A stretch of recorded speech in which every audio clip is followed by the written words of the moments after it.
Hello. Did y'all hear Bill Clinton is here this evening? Yeah. Who do you think has a better audience right now? I know who has a well-dressed audience. Yeah, that's right. You think he's wearing a pink suit?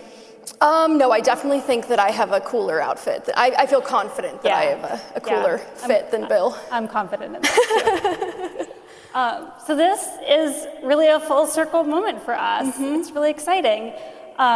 You were in the audience in 2018 at my book tour event in Dallas when I was promoting the Money Diaries book.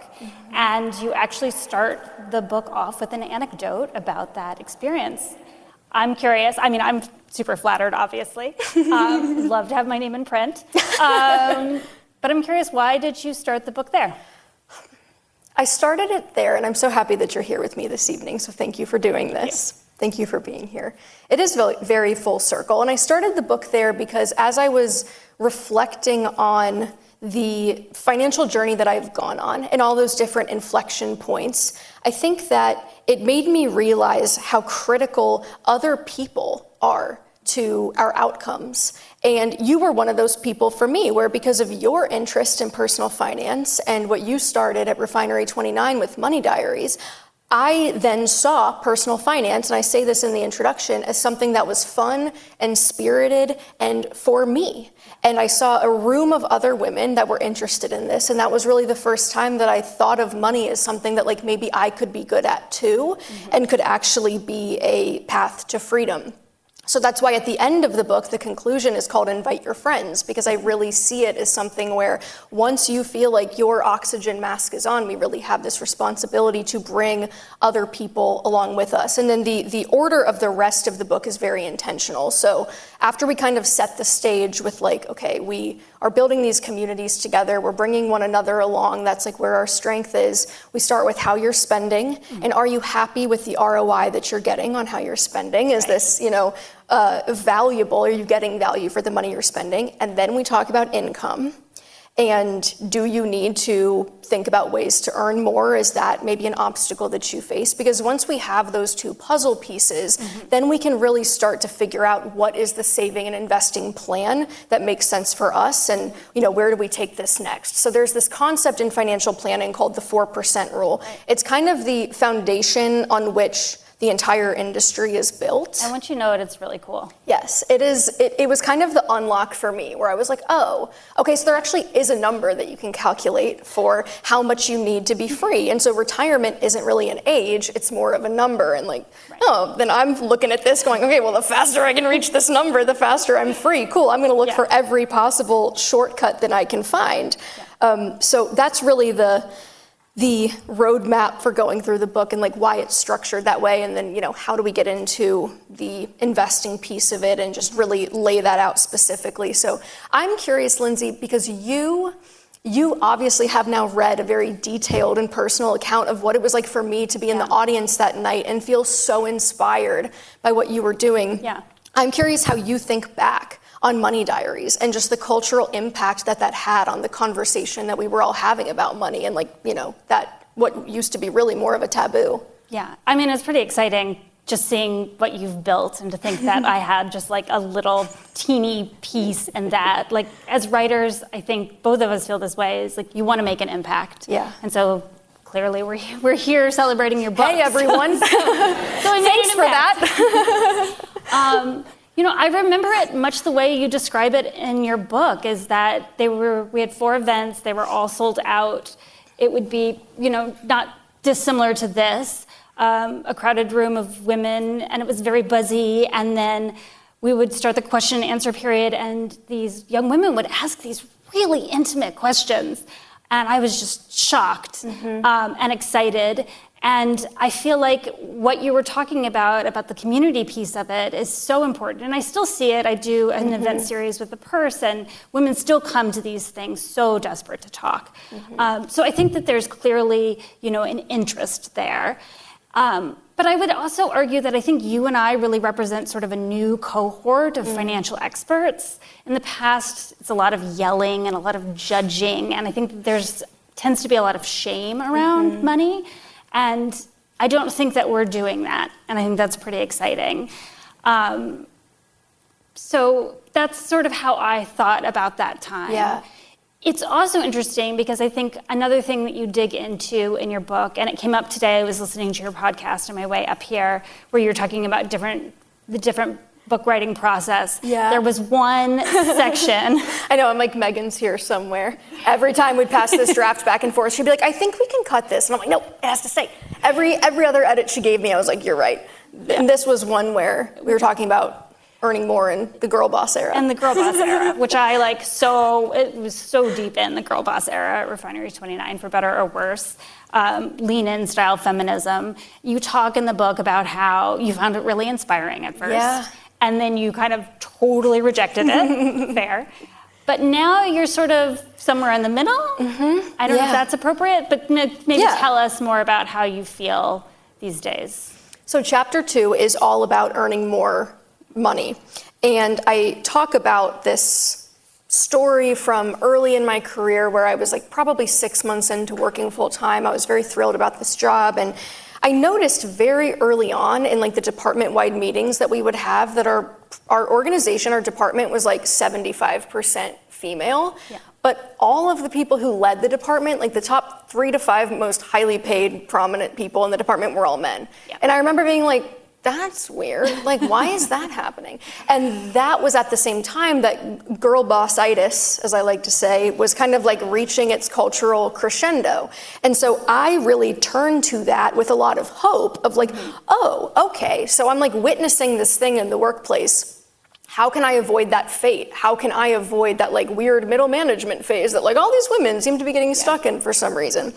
And a lot of it I found very inspiring. A lot of it really did help, but in part because I was the type of person that it was designed to help. I was a college-educated, upwardly mobile person working in a big company. So obviously it's gonna work for me, right?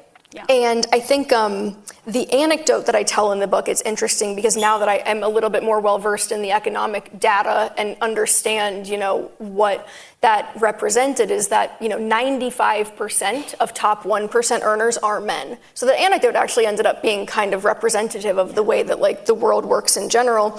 And it, I think I eventually kind of started to learn more. Claudia Golden's work was very impactful to me. She's an amazing economist who studies the gender wage gap and the career gap, and she ties it very directly to the caregiving gap and women's roles as caretakers. And I think once I started to see that bigger picture, I felt very betrayed by the messaging of the girl boss era because I felt like in an effort to be empowering, it kind of inadvertently thrust all the responsibility for societal outcomes back onto women. To be like, oh, the reason that they're not earning enough is because, they're not negotiating well. Or the reason that they're not ascending to the same heights in their career is because they're just not being strategic enough. And so eventually where I came to is this idea that, okay, I think I was reacting negatively to the perceived causality of like, oh, this is why, when in reality, women are not earning less because they're not good negotiators, but learning how to negotiate in a way that effectively navigates gender bias, chapter 2, will help you earn more money. There are ways that you can kind of navigate this. And so one of the best little pieces of advice that I got from a woman named Catherine Valentine, who studies gender bias in negotiation, is women are socialized to put people at ease and to make people feel comfortable. Right. But asking for more money is an inherently uncomfortable dynamic. It doesn't feel good. No. And so what oftentimes they'll see is that women are more likely to make the ask for whatever they, want, and then immediately start negotiating against themselves. Like, oh, but I understand if it's not a good time for this, and I know budget cuts are happening. So the advice is basically stop talking. Make your ask, say, what do you think? And then just shut up and let the uncomfortable silence linger. And it's interesting because the finding that I think is so noteworthy about that is not just that women who ask for more resources are more likely to be perceived as aggressive, but when men pursue what are coded as feminine goods in the workplace. If a man is asking for more flexibility, who maybe he has a family and he wants to take time off, he's more likely to face backlash for asking for that than a woman is. So really, if you are behaving in a gender incongruent way in the workplace, you are more likely to be penalized for it. But for women, that penalty is less access to resources over your lifetime. So like, obviously that's what we're here to try to solve. Tonight, we're gonna solve it tonight, all of us right now. Nobody leaves until we figure this out. I always thought that that was so interesting that men get dinged if they ask for things like, I need to leave early to go to my kid's recital. In very much the same way that women get dinged.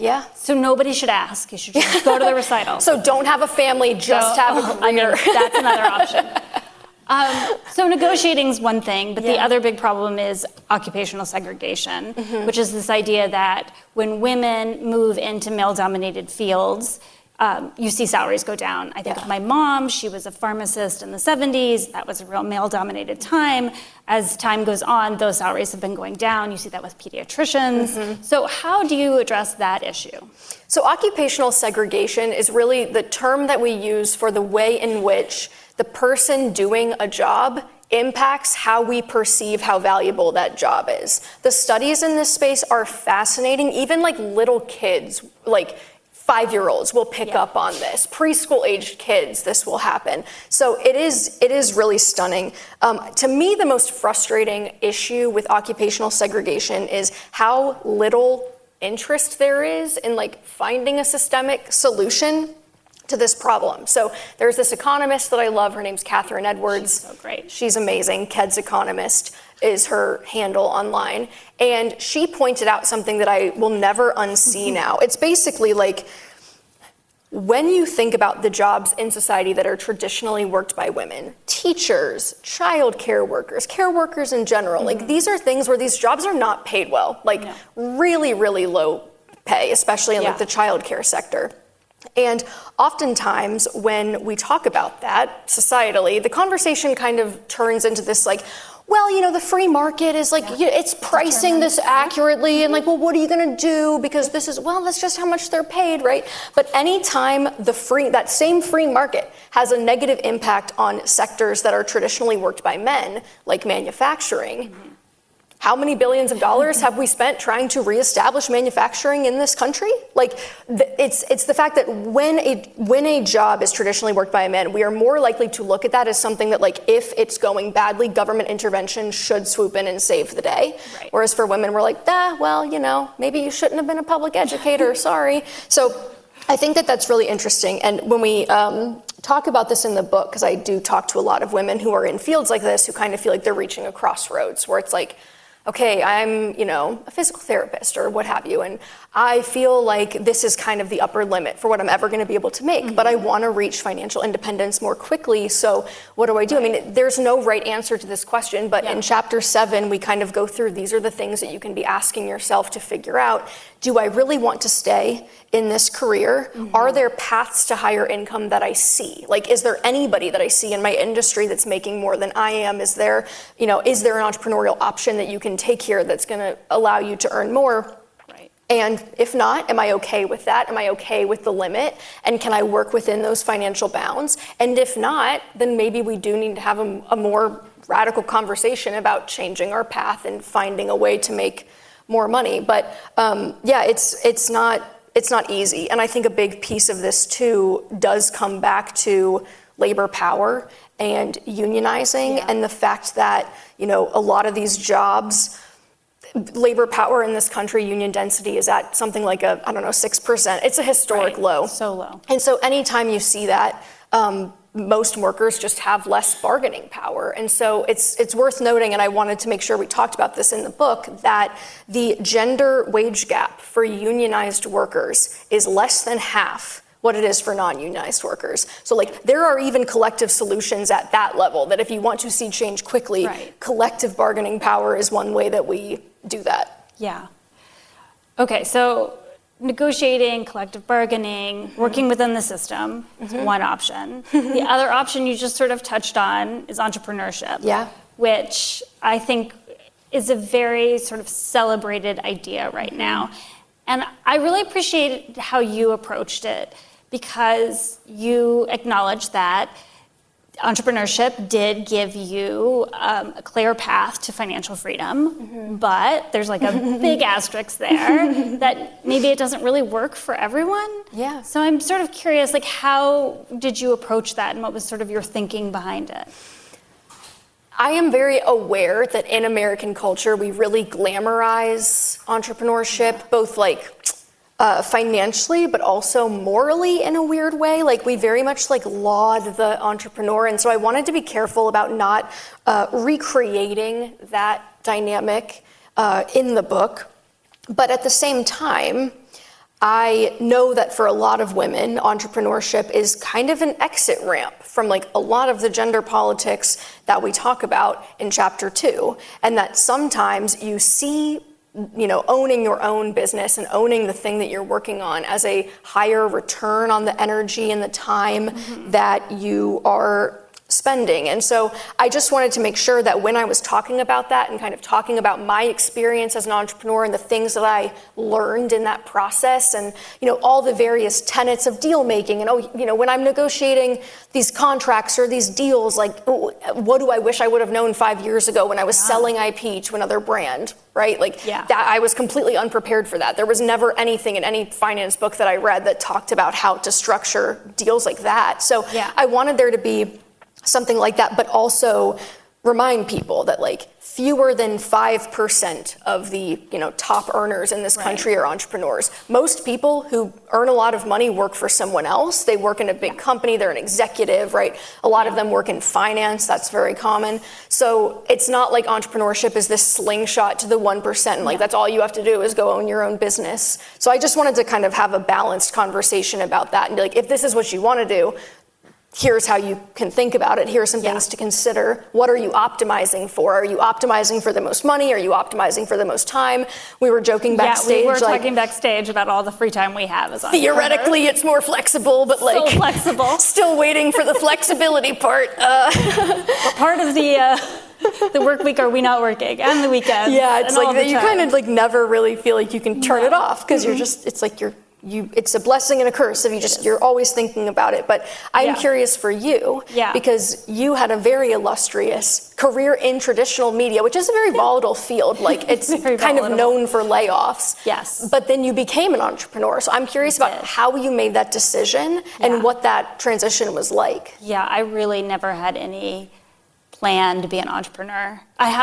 There's another writer, editor who writes this great newsletter, The Persistent, and she calls herself the reluctant entrepreneur, and I so feel that.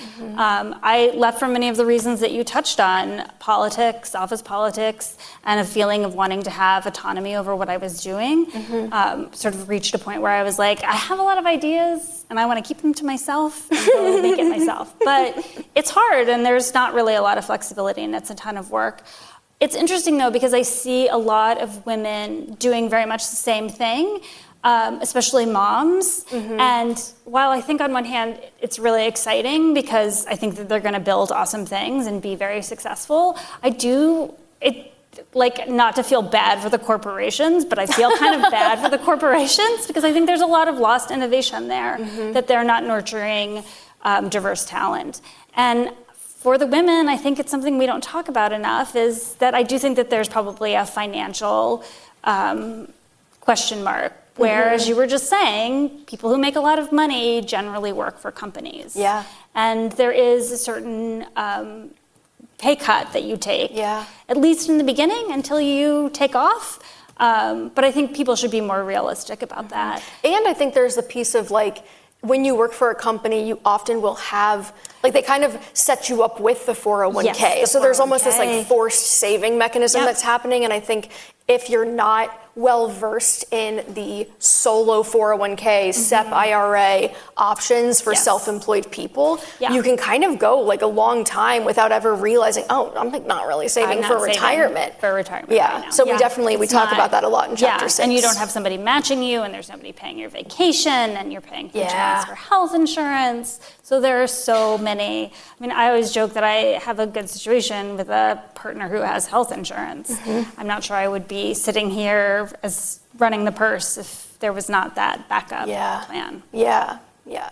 Well, you mentioned moms, and Yes. something that was really important to me in this book, and something that I really felt like was missing, because I've read every personal finance book under the sun. I really had like an intravenous drip for a while of just personal finance content, like straight to the dome. Yeah. And something that I always noticed was really missing was any acknowledgement of how starting a family impacts women's ability to earn, save, and invest. And I was like, this kind of feels like a really major part of the puzzle that we're just like not talking about.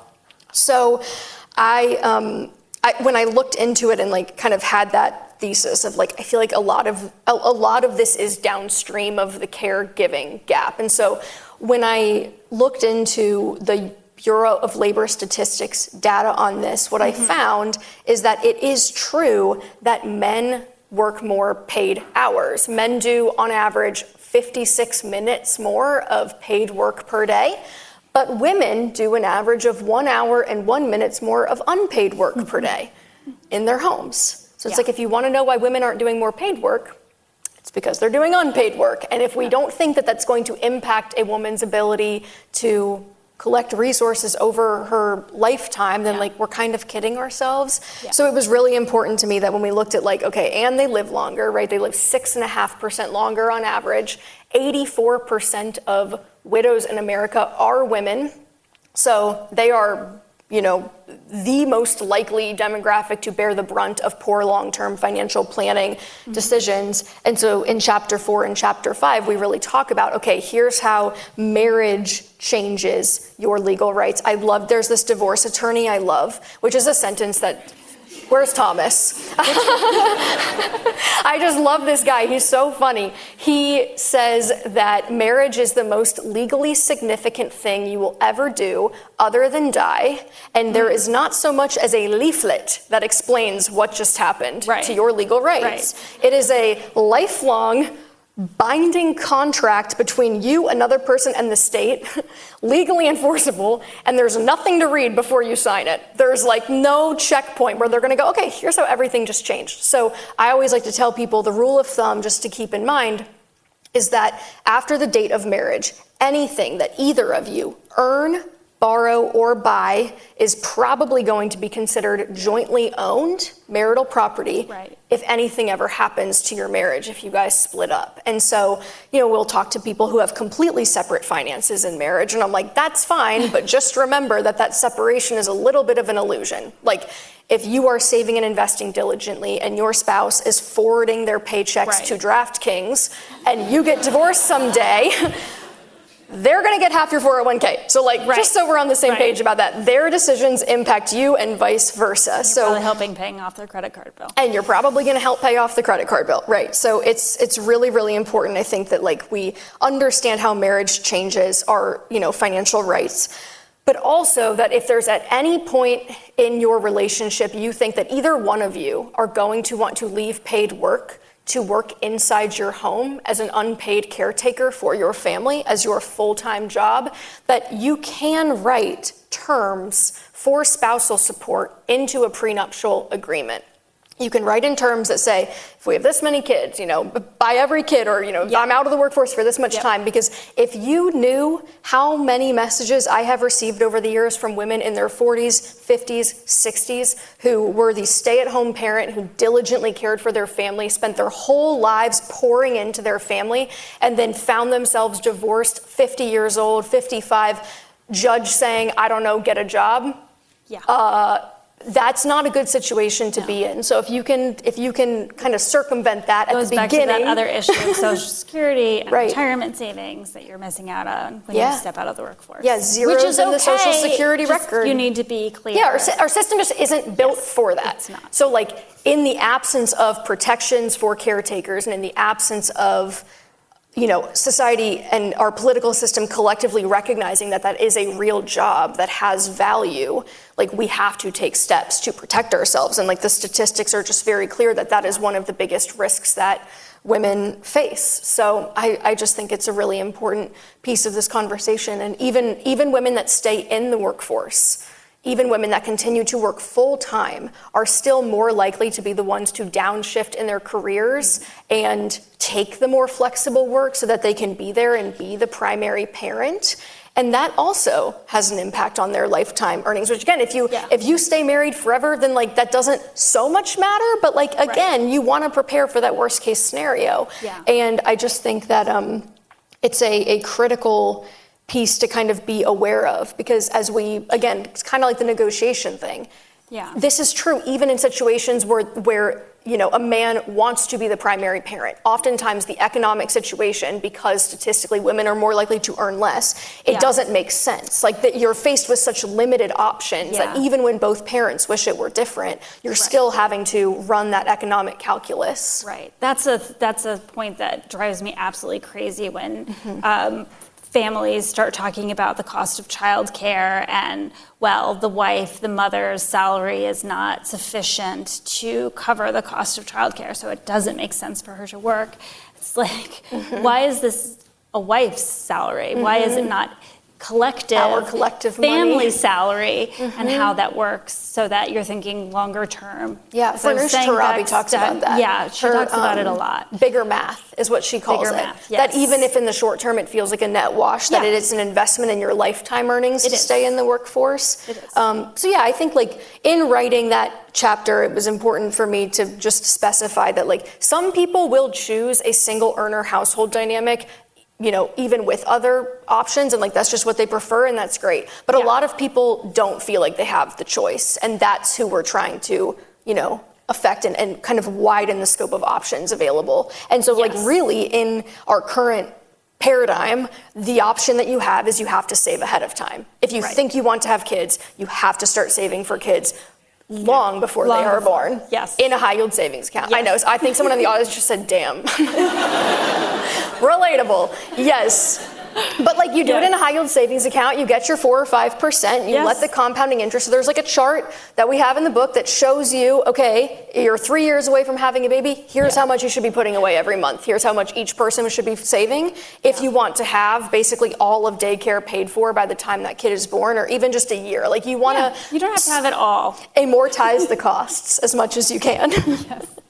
And it's such a short period of time. That's what you were saying backstage. But I remember when I was at Refinery, we were doing a focus group, and a young woman said to me, it's not like you can save to have a baby. And I was like, but you can save to have a baby. You're like, and in fact, you probably should. I remember I used to take out the cost of daycare before I had a kid and put it into a savings account every month, just so I could get used to what that would feel like. And that was great. And then I had a little bit saved so I could start paying for it. But I also knew what the expense was going to feel like. Yeah, it's wild. I was in Boston last weekend, and it's like the highest, the childcare costs there are the highest in the country. Yeah. But even back in Denver where we live, we were talking to our landlord about this because they have 2 kids, and their childcare costs are $5,000 a month for an infant and a 4-year-old. And Thomas and I were like, which is probably more than their housing costs? Yeah, more than their mortgage, almost certainly. Yeah. So I think that, thinking about paying for a baby, paying for fertility treatments, thinking about retirement, having these conversations about prenups, these are all like really deep conversations, thinking about long-term planning. And I know that when you were working on the book, there was a UBS study that really stood out for you that I think inspired a lot of what you wrote, which had sort of a disturbing stat that found that even high-earning millennial women defer long-term financial planning to their male partners. Yeah. And that, doesn't feel good. No, it doesn't feel good. It doesn't feel good. It was something like only 1 in 5 couples. I think these were millennial couples with like over $250,000 in household income. Like it was a lot. And 1 in 5 said they planned equally. I think the majority said the guy handled it. But what was really interesting to me is that something like 30% of the women said, like, I'm the one that does it. I lead our household finances. And only 10% of men said that their wife handled the finances. I was like, math is not mathing here. Something's off. But what's interesting is that when women will say, like, I'm abdicating. Like, he does it. Right. 3 in 4 of these women will say either it's just more natural for him, comes more naturally. I'm like, interesting. Yeah. Or I don't have the time or knowledge. So I'm like, break down the time I get. Yeah, the time, I'm like, we're gonna talk about the time. But the natural thing, I was like, well, nothing is natural about thriving under capitalism. Nothing. Everybody has to learn how to do that. It is a skill that everyone has to learn. But the time and knowledge thing, I'm like, okay, knowledge, cool, we can do that. Knowledge is power, chapter 3. I'm like, we can address that. But the time thing, I was like, well, I think that too is connected to the caregiving gap. Because if you are just like putting yourself in those shoes of, okay, I have a high paying, demanding job, I work full time. I also am statistically, if I'm the average woman, doing an hour of additional domestic unpaid labor in my home every day. Right. And now my partner is saying, hey, that thing that you aren't interested in, don't know anything about, and don't really have the time to figure out, I'll just handle that end to end. It'd be like, cool, take it off my plate. Like, it makes perfect sense that is how people would address that. And so I think that we just have to resist that instinct. Like, that's why all of these pieces are connected, and like, it's kind of like you start pulling on one thread and all of a sudden you start to see how it all comes together. But we have to resist that instinct. And I think that so much of the advice in the book is about working smarter, not harder. Not saying you need to pull the bootstraps tighter, but it's like, okay, but if we can understand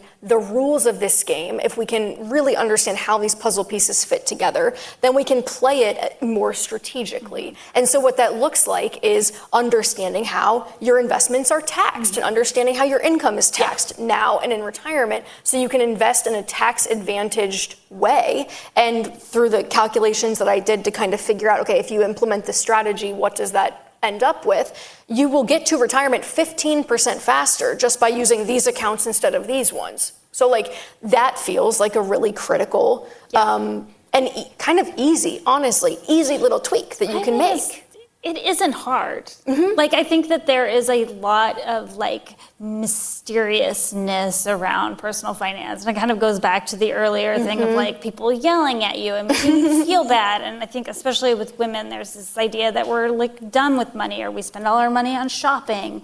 But when your book is great, but it's also not hard to read. Yeah. Oh, thank you. Thank you. There was this one review that came out yesterday, and the woman who reviewed it was very nice. And at one point she goes, I kind of tuned out for the tax stuff though. And I was like, honestly, don't blame you. But she had the right like attitude about it, where she's like, but what it showed me is there is so much I don't know. And like, I had no idea how much I don't know. But that was why I found personal finance to be so addictive and so exciting, was once I started learning about it, I was like, oh my God, this is not that hard. Like, I had this big idea in my head of how complicated it was, having like, flubbed my way through calculus. Right. And good news, there's no calculus in personal finance. It's actually not that difficult. So I think, in conclusion, knowledge is power. I think the hard part more is those conversations that you have to have with people, right? With your partner, with your family. With your boss about negotiating. That ultimately is the stuff that's hard. And arguably that's what women are good at. Like, we're good at the feeling part.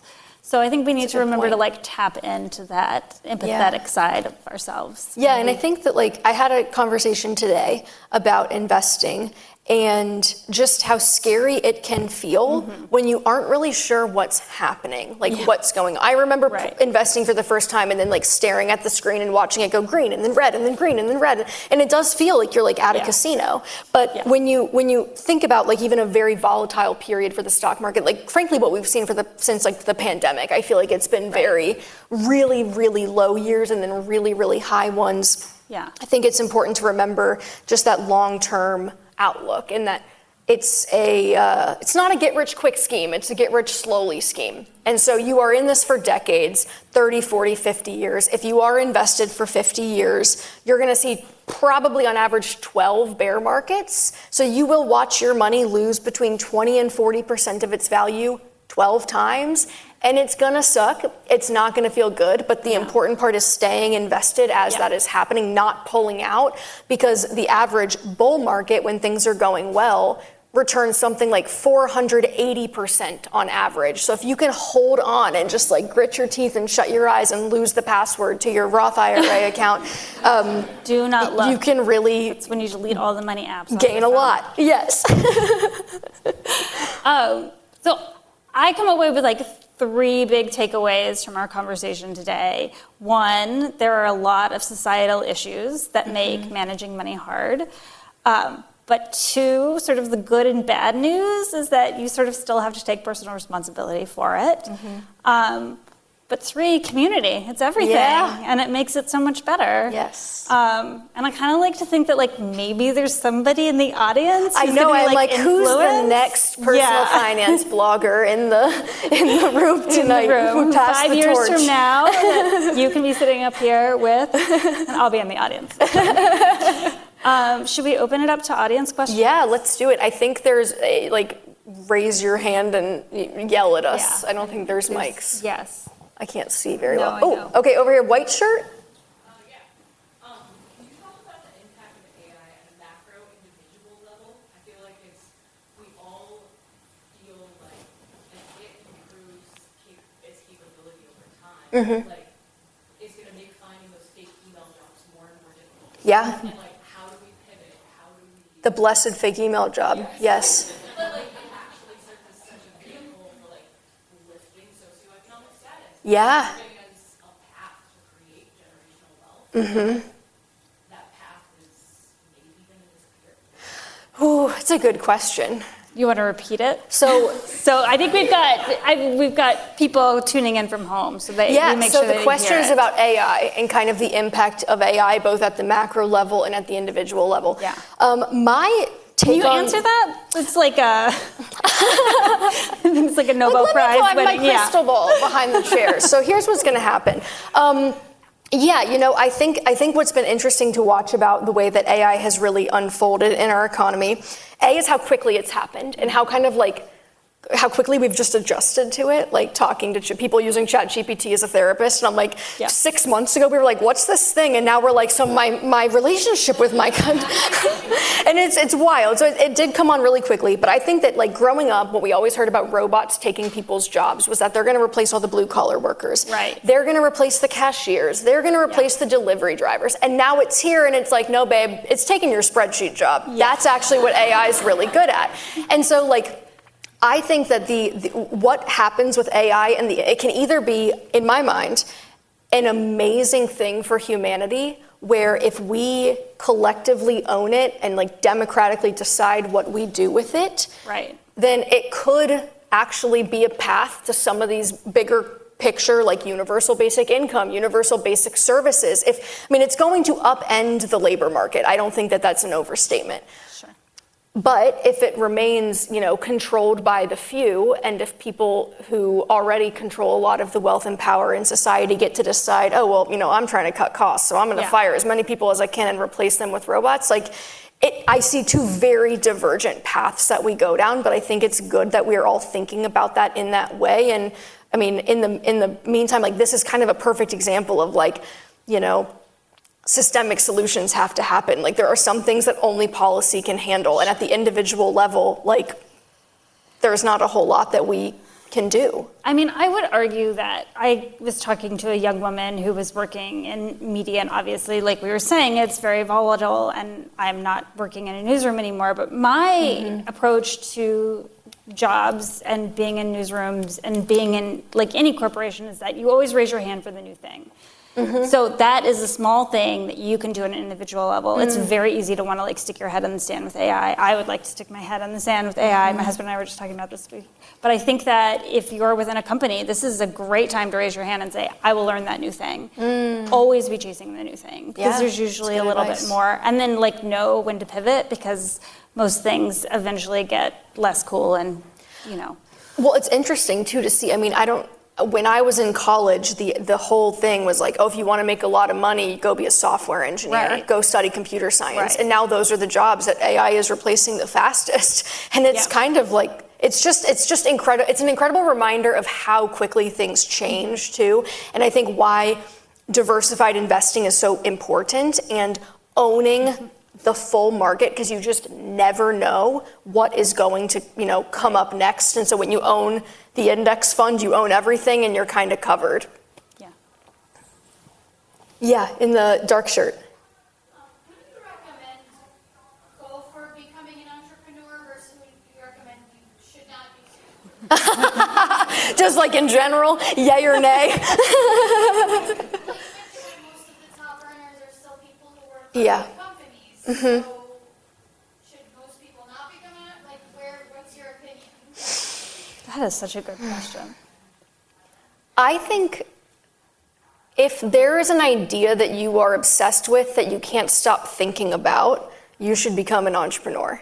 Because that is I think, about the only way that it works, is enjoyable, and like will give you the best shot at success. I don't think that somebody who's just like, what's gonna allow me to make the most money, Yeah. oh, maybe entrepreneurship is that thing. But I do think if you have an obsessive personality, if there is an idea that you have that you feel really strongly about and you want to spend the time on, then I think that is like the best path possible. I'd also argue that maybe there are different times in your life when entrepreneurship works for you and when it doesn't. I was talking to someone recently and she's like, should I go freelance? And I was like, no, you have a great cushy job. Like, go enjoy it. Yeah. You're a new mom and you're really stressed out. Like, don't add something else to your plate. Just enjoy this corporate role for a while longer. Yeah. So I think that you also, it's okay to like think about like, this is an idea I'm gonna save for a few years. I have been thinking about the purse since I was at Refinery. These are ideas Wow. I've been sitting on for a while. Wow. Yeah, that's powerful. Yeah, right in the middle. Hi. I feel like a lot of the personal finance advice, especially for women, is for younger women who Yeah. have a long trajectory. What advice would you have for someone like my mom who's found herself stayed at home, 55, divorced, Yeah. not much time left? Yeah, this is a question that I feel like I get every single time we do one of these. And so I just want to say to begin with that I think the reason so much of it focuses on younger women is because when you are investing, time in the market is that most powerful thing. So it's like, okay, if you can start when you're young, then you actually don't need that much money because you have all this time. But when it comes to people that are in that position where you're kind of on the tail end of, okay, so I am divorced, I am 55 or my late 50s maybe, and like now I'm actually in a position where I'm going to have to work longer than I thought.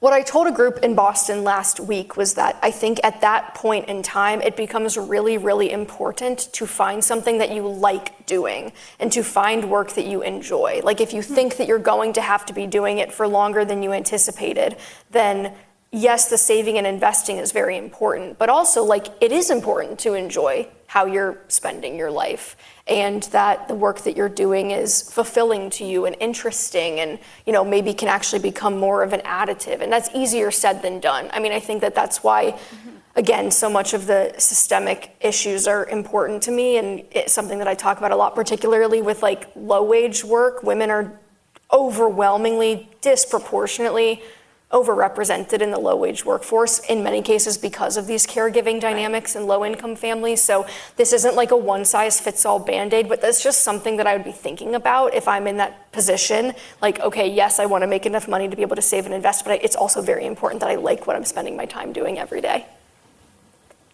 Thank you. Yeah.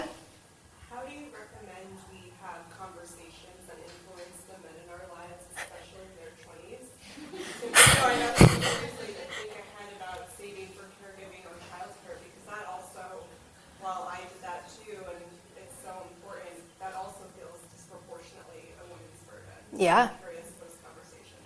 It is. It is. And, you know, that's something that we talk about in the book is like, if you are saving for this, it's very important that the person that you're doing this with sees it as equally their responsibility. And so I don't have like the magic speech or the magic words that you say to the person to make them see you as an equal partner and to see the caretaking as something worth investing in.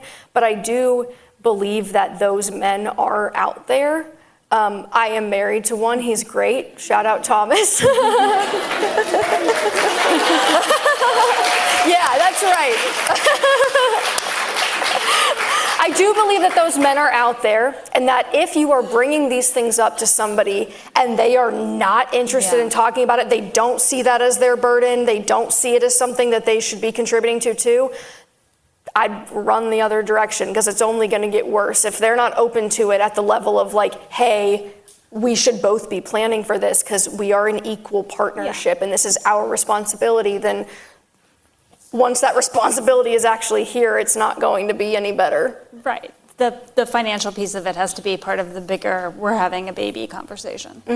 Yeah. So I wish I had the magic words. I would definitely have a much larger book if I did. I'd be much more successful if I knew exactly how to have those conversations. But I will say there are financial therapists, like that is a job, certified financial therapist, somebody who can marry the financial and emotional, psychological pieces of this, because money is a very loaded topic for people, particularly if you grew up in a home where like financial practices were not modeled in a healthy way, or if it was like a real source of like shame and anger. If the only time you ever saw people talking about money was when they were mad at each other, like that really affects our money psychology. And so there's this woman, she's an amazing resource. It's called Savvy Ladies. Her name's Stacey Francis. She's amazing. Yeah. She started Savvy Ladies because her grandmother was financially trapped in her marriage and actually died from the abuse that she suffered from her grandfather. So she starts Savvy Ladies. It's a nonprofit. Any woman can go there for free financial advice from a professional CFP. And she talks openly about, this is her job. She does it for money and as a nonprofit. She talks openly about how she and her husband had to go to financial therapy for years because they just had such different money mindsets. Yeah. They loved each other. They just could not get on the same page. And so there are professionals that you can talk to whose whole job is helping people come together to find that common ground. Cool. Okay, I know we're at time. I'm like, anyone else? Should we take... What's going on back there? Sorry, it's so hard to see you all. Yes, please. Damn. Yes. We love it. So one of the things that I think that I've enjoyed about the evolution of your thinking around personal finance is that you've gone to kind of the systemic lens as well as thinking about community action. Thank you. So I'm curious about the community action piece because there is only so much that we can do about the systemic elements to finance in this country. So what are the things that you were curious about or thinking about around community action to elevate everybody's personal finance ability? Yeah, that's a great question. So beyond just the financial literacy piece, which I think like hopefully, I think books are an accessible way to learn.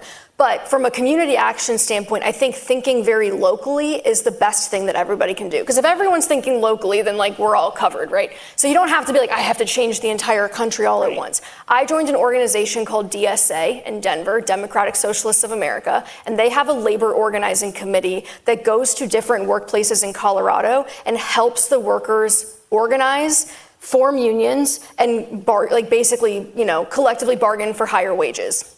So, for example, there is a movement right now where I think it's the governor of Colorado is trying to take away this bill that protects agricultural workers. Agricultural workers are some of the most, marginalized workers in our economy. And so, these are people that come together as part of this labor organizing committee that will actually go to the hearings and will kind of show out and show force and, use their voices to be like, no, we should protect these people or, things like that. So I think that getting involved, whether it's DSA or whether it's another, I think labor power is a really, really, really critical piece of this where you can, affect it immediately on the ground. That sort of community action, I think, is important, particularly if you are operating from a place of like privilege of time and money where you have those resources to be able to, help. And I think it's nice to marry that with mutual aid where you are, directly giving to people in your community who need help, but also that, in my mind, I see the mutual aid as like short-term thinking and then the labor organizing as long-term thinking. But a lot of that, you'll know in your community, I think people have a better sense for like, how can I actually have an impact here? Yeah. In New York, they do that voting on how to spend small amounts of money on different community projects. Cool. You can go and get your ballot at the library. I actually picked mine up. And one of the initiatives on the ballot was spending around $200,000 for a financial literacy class. And I was like, oh, I will be voting for that one. That's so cool. I love that. So I also think like you can even go smaller. It can even be like conversations with your friends over coffee. Yeah. I just think that just starting these conversations is so empowering. Yeah, one of the actions that we did recently was so cool. It honestly felt very metal. There was this like a private equity conference happening in a hotel in Denver, and an Austin DSA member who has been trying to unionize their workplace and has been facing like really illegal union busting tactics from this PE firm that owns their workplace, reached out to Denver DSA and said, hey, the biggest like pension conference in America is happening at this hotel in Denver right now. Will you guys go put flyers under all the doors to like basically show how much money this PE firm is spending on their labor attorneys to like, to like basically to bust the union, how much money has been spent on this. So it was like one Sunday we just went around and like under every door of the, the Denver Sheraton, we're like, boop, just so you know. So it's like things like that, you like to think that sort of stuff, behaving in solidarity with other people makes a difference. But yeah, I think community action is really important. And I think you get something out of it too. Like it makes me feel like I'm part of a community in a big way. Yeah. That's awesome. Are we allowed one Can we more? keep going? Yeah, can we keep going until they chase us What do you off guys the got after stage? this? You want to? There's somebody up there on that side. How about up in the corner right there? Yeah. You. Yeah, that's you. That's you. Katie, I heard you talk about real estate back a few years ago, like buying or renting. Oh, yeah. When you were trying to figure this out, how's your thinking evolved, and do you have any advice? Oh, dude, it's just gotten worse. No, I think I still look at it the same way. I think about it like a financial decision. I think that some people have an emotional attachment to being a homeowner, and like it's something that they want for reasons that they want it. And so like even if the numbers don't make sense, they're still going to do it. I just look at it like, where is my money going to go furthest? And I think in the places that I've lived, it is so hyper local, whether renting or buying makes more sense. And obviously how long you plan to stay in that home makes a big impact too. So if you are somebody that you don't really care one way or the other, you just want to make the decision that makes more sense for your financial life, the New York Times has a really good rent versus buy calculator that I love to play around with every once in a while. And every time I go on Denver Zillow, I'm like, maybe. And then you plug it in, it's like, never mind. Still not a good time. But I think I actually really like renting. I like not having to care about anything. I like not having to worry. It's just like a weight off my shoulders. I think my personality, I would feel very burdened by owning something that expensive that's like exposed to the elements. Like I like to have my money on a screen where I can see it and there's no HVAC system. So that's me. That's just my personal feeling on it. Cool, anything else? I think in the middle, in the blue shirt, you, yes. Yes, that's you. Talk about some of the failings of the girl boss era. Yeah. As a fellow survivor of Recovering girl boss. where you were like, just be a man. Yeah. What do you think of some of the failings around current conversations, or where do you think the conversation is evolving to or should evolve to? Oh, Wow. that's a really good question. Where is the current shortcomings of the conversation? I think something that you brought up on your podcast today when you were thinking about your book, and it's something I think a lot about at the Purse, is that a lot of books are 101, right? And it's a struggle to get to 501. And I would say that continues to be sort of a problem within the personal finance space, is it's really hard to make that jump from save and invest in your 401k and pay off your debt to more complicated. And I'm curious, sort of aligned with that question, do you feel like your book achieved that 501 status? Well, you said it was easy to read, so maybe not. Just kidding. No, I think based on the review where the girl said that the tax stuff went over her head, I'm like, maybe it achieved that. Maybe, yeah. I still, for me, I think we have come a long way from that period. I think that we are more well aware now of how limited in scope a lot of these ideas are, and how narrowly they can impact things. So there is this National Bureau of Economic Research study by this researcher named Anna Maria Lusardi. She's got a lot of interesting papers about financial literacy and the impacts of financial literacy. And what they found is that something like 30 to 40% of wealth inequality in retirement is attributable to a lack of financial literacy. So I always look at that and I go, oh, that's interesting, like 30 to 40%. That's not the whole picture. That's like not even the majority of the picture, but it is the percentage that we can affect. So I am inclined to believe that like this advice does matter, but I think now, at least I try to do this, be more honest about where this advice, where it's limited in its utility. I think that like the earning more conversation is a big one. Yeah. Where we still have not really figured out how to advise, like, okay, well, what about low-wage workforce? Like, okay, you really have no negotiating power if you're a low-wage worker. There is no amount of negotiating tips and like hardball that you can play that's going to matter. So I think that that's still... You don't have access to things like 401ks generally, or good health insurance. Yeah. I mean, a lot of those building blocks. But I also don't think that shouldn't hold us back from having these conversations. Sometimes I think people fall over themselves to say, this is an excuse, this is an excuse, this is an excuse. And where I think your book is so great and this conversation is so important is like, yes, all these things are an issue, but for you who do check all these boxes, like there are things you can do. Yeah. So that you're not that 30 to 40% that can blame financial education as the reason you're not where you want to be. I really like that question, though. I'm going to keep thinking about that because I struggle right now to name like what is the specific shortcoming to the conversation that we're having, and I wonder if that will only be obvious to us in retrospect. Right. The way that I feel like the girl boss, like I couldn't see it at the time. It wasn't obvious to me at the time, like why that wasn't, what we all needed. I love that you said, it's like, have you considered being a man? Have you tried that yet? But yeah, I'm gonna keep thinking about that one. I like that question, thank you for that. Should we take one more? Y'all are like, let us leave, Yeah. please. I have dinner plans. Yes. My daughter, Love, and she's 13. love. So nice. I'm sure I'm not the only parent in the room. So curious about where did you get started? Oh, We had a conversation in the car, talked about the role of money in our lives and the feeling that it gives you. And the word that she chose was, I want that freedom feeling. oh. So how do you start that when you're 13 or 5 or? Sounds like you've already started it. No, I was... Good for you. Like, what a good mom. I'm like honestly amazed. That's incredible. And I love that you started with the feeling, because what are you working toward? I think we as humans are very motivated by emotion, and maybe like more than we'd like to think. And for me, I what's your daughter's name? Say it again? Vivian?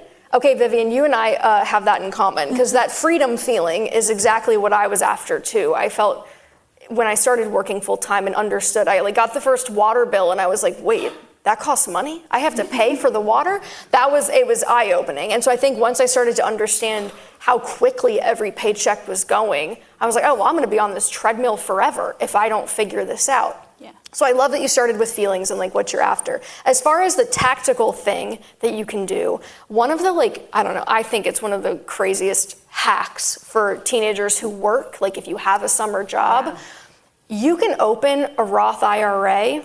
I think if you're under 18, it has to be a custodial Roth. Yes. So like you would open it. And you have to have a 1099.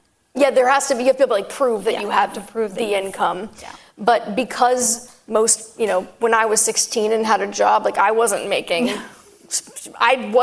to the standard deduction. So really, if you can open that Roth IRA really early in life, get your money in there and give yourself Doesn't even have to be very much. an extra decade of compounding. It's going to go in tax-free most likely because you're going to be under the standard deduction. It's going to grow tax-free for 50 years and then it's going to come out tax-free, and it can be huge. Hundreds of thousands of dollars of a difference later. So I'd say that would be like the one little piece of tactical that I would Roth IRA. Yeah, that's great. That's probably a good note to end on. Yeah, I think so. Thank you guys so much for coming. It's so fun.